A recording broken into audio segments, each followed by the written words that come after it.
таза суу боюнча. Анткени ауыл айылында группада элдер жолуккан сайын айтып атат, таза суу 1-майда көйгөй, боздо көйгөй, ауукта көйгөй, анан жакынкы арада таза суу көлөгөн ишканасы менин баамымда, адистерден сураштырган караганда, комиссия барып келген караганда банкроттук багытка кетип атат. Эми орун ачык айтыш керек да. Банкроттук багытта кетип атат. Аны куткарыш үчүн же акча бөлүшүбүз керек, же ошондой. Ауыл айылында Сай ауыл деген участка бар, ауыл айылы бар. Анан мына 1-майдын үстү.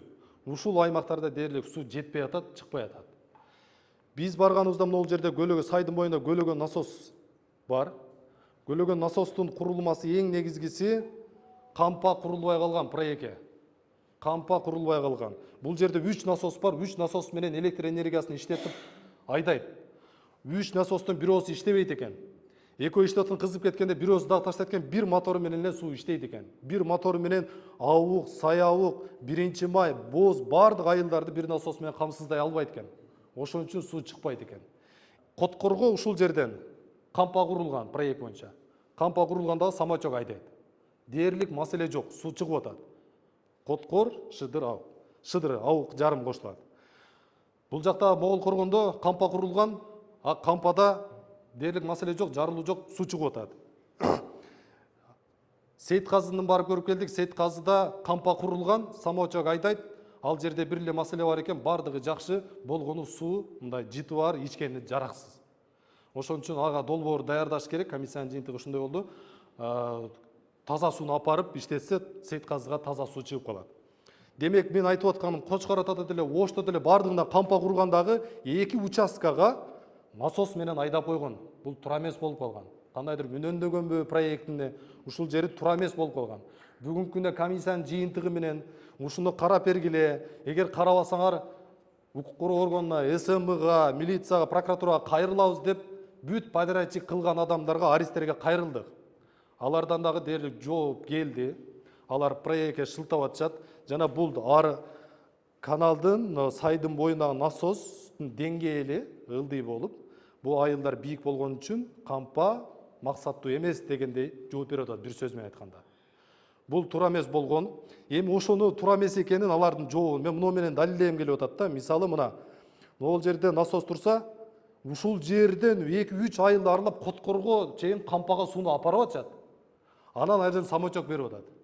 Биздики муну кампа бар го, жанагы өткөрүп жүргөн кампабыз. Ошонун жанына бир кампа курса, бийигиреке. Илгери чыгып жүргөн ушул кампадан бүт байылда жарган. Бул деңгээли бийик. Ушу жакын ортого эле бир кампа куруш керек эле ошоларчы.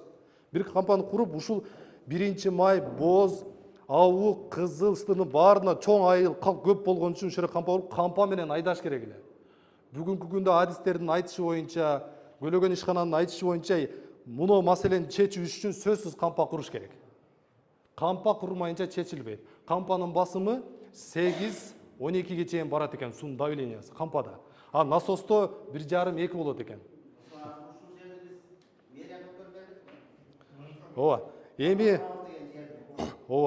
Эми азыр аларга жараксыз болуп калыптыр. Аларга жараксыз болуп калыптыр. Мен сиздерге жыл башында өткөрүп берип атканда колдон келишинче чийип көрсөтүп бердим эле. Жердин үстүн сөз кылып атабыз, урматтуу депутаттар. Жердин түгүндө маселе бар. Менин кесибим ушул тармак. Жердин түгүндө маселе болуп калат десек болбой колдоп бергенбиз, туурабы? Эми жердин түгүндө мен айтканда маселе болуп калды. Бул жерге аларга уруксат бербей атыптыр. Себеби бул жерде бир пласка түшкөндө аларда көп скважина чүрөт да. Фактически жетпейт, ага дагы бизге дагы жетпей калат. Бул шахматтын түрүндө скважиналарды орнотуш керек да, эреже боюнча. Ошон үчүн буларга уруксат бербей атат. Эмирлан ака айтып аткан маселе ушунда. Буларга уруксат бербей аткандан кийин муну кампаны, муну жерде. Муну кампаны 3 кампа, элестетип атасыңарбы? 500 кубтан 3 кампа. Азыркы баада эсептеп кура турган болсо 15 миллиондон курулат экен. Бул үчөө тең. Мына. Бул таза суунун мурунку 2015-жылдагы абалы. Ушул жерде үчөө бар экен. Мындай көрсөтсөк дагы болот. Мына үчөө турат. Үчөө тең 500дөн. Кеңеш айыл өкмөтүнө 500 кубтук 500 жок. 300 бардыгы. 500 бизди жөн эле каптап кетет. Ушуну кампаны жанагы жерди шаар эми бизге өткөрүп берсин. Биз башка жерден аларга жер берейли. Биз жанагы жерден ушул жерге улашыбыз керек да. Муну кампаны үчөө бирөөсүн 1-майга түз тартышыбыз керек. Экинчисин абукка түз тартышыбыз керек. Үчүнчүсүн Кызыл Октябрга же Кеңгого тартышыбыз керек.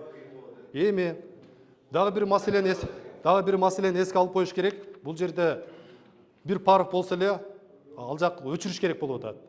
Биздер проект туура эмес болуп калганы 1 май менен абуктун линияларын бир туташтырып койгон. Өзүнчө барган эмес. Эгер 1 майда жарылуу боло турган болсо анын баарын өчүрүп, уже абукка суу чыкпай калат. Ошон үчүн гараждын башында туташа турган шакекчелери бар.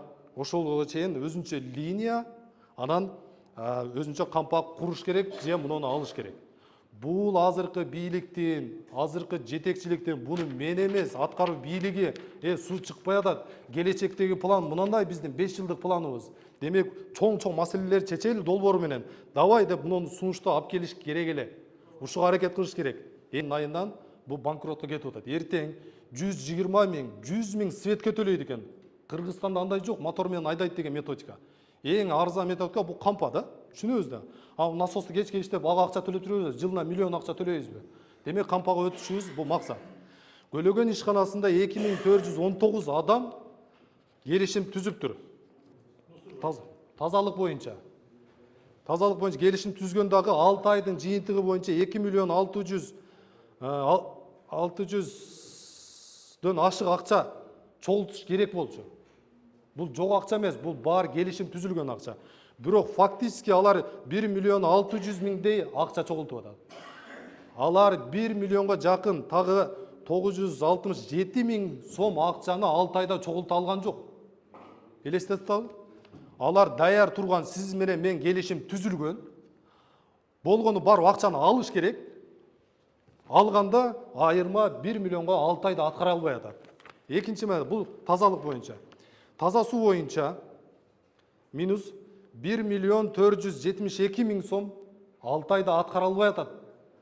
Бул өзү алыш керек болгон акчасын ала албай атат. Агын суу боюнча 775 миң сом ала албай атат. Эми логикада ой жаралат да, биз анда эмнеге субсидия берип атабыз деп туурабы? Бул жерде бул өзү акчасын ала албай атат. Бул факт. Алар өздөрү берген маалымат. Дагы ошондой маселелери бар да бул жердечи.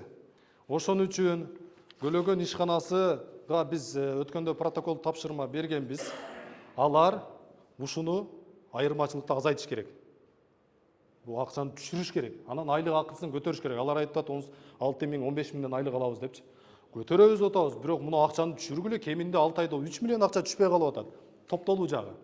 Экинчиден мына төрага кат келип туруп кирешелерди, жерлердин кирешелерин, арендалардын суммаларын ачык көрсөткүлө деген маанидечи.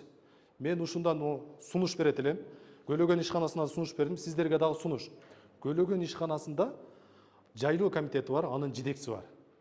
Ал өзү менен иш алып барат да. Таза суу жакынкы арада банкрот болот дагы, бул абукка эле тиешеси жок. Насос иштебей калса, коткор дагы өлөт. Бардыгы мына таасир этет бул. Ошон үчүн баарыбыздын маселебиз. Менин сунушум, ал жерде бир Сапар деген жаш бала бар экен. Мен тааныбайм, бир жолу көрдүм. Түзүгүрагы ошо экен.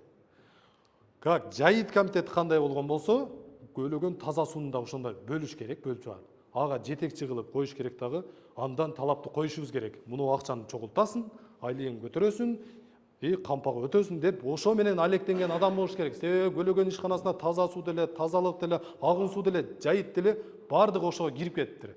Үчөө бар. Демек алганда жана биз айтып аткан кампа бизге керек. Ошонун түзүмү бар, линиялар бар. Анан биз укук коргоо органдарына кайрылышыбыз керек. Бирок ага чейинки маселе бар. Экен Нурдинович жана командасы жаман көрбөсүн.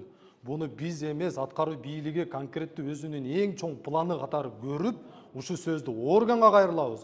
Муну өткөрбөгүлө. Муну эртең эл биздики. Муну суу алыш керек, ичиш керек деген өкмөт кылбаса, биз мындай бир канатыбыз болбой калат. Эки канат менен учушубуз керек да. Ошон үчүн өкмөттүн эң негизги планы болуш керек деп бүгүн сессияда тапшырманы бериш керек, протокол жыйынтыгы менен. Анан ушунун аракетин андан ары көрүшүбүз керек. Коелу. Экинчисин акча чогулбай калып атпайбы? Бул айыл өкмөттө мына Дастан деген мырза бар. 6 айда чогулта турган акчаны 600 миң болсо булар 1,5 миллионго аткарышкан. Жакшы да бул туурабы? Ошон үчүн дагы сунушум ошо Дастанга жашыраак адамдарды кошуп берип, чогултуу жагын, даяр акчаны чогултуу жагын булар контролго алыш керек, жогору чогултуш керек. Көлөгөн ишканасында да чогултуу жагы кыйын экен, себеби миллиондогон акчалар чогулбай калды. Ошентип эми могул жерде сунуш берип атабыз биз депутаттар. Колмо кол акча албай калды. Ошон үчүн 250 миңдей акча кетет деп атат. Ошону колдоп берсек, булар системалаштырат дагы адам барып колмо кол албай калат. Человеческий фактор азайганда өзүнөн өзү киреше көбөйөт. Бүгүн баары өтөт. Ушул нерселерге барыш керек. Ушул нерселерди кийинки эмеге чейин өкмөт конкреттүү бир план менен бизге айтып бериш керек. Рахмат. Ушуну айтып коеюн.